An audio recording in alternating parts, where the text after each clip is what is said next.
jo em sento molt implicat, especialment en Rinaldo, però no ha sigut una tria ni meva ni de l'Oriol, és una cosa d'aquelles que cauen, no?, pel seu propi pes. O sigui, si s'ha de fer una òpera en concert de Händel, un dels títols, no?, que s'han de fer per la seva grandiositat artística és Rinaldo. No?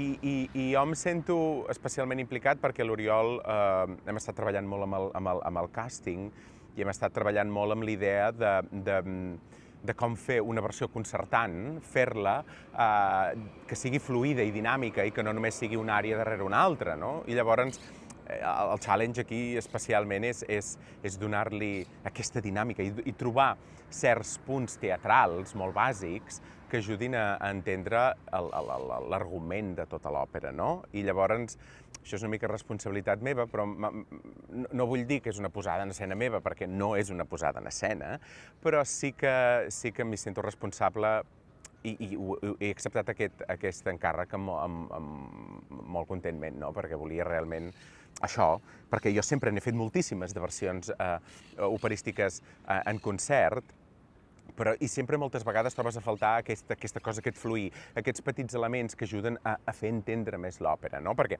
l'òpera no deixa de ser un gènere que s'ha de fer escena, no? I llavors, quan la fas concertant, hem d'ajudar a crear aquest petit context teatral.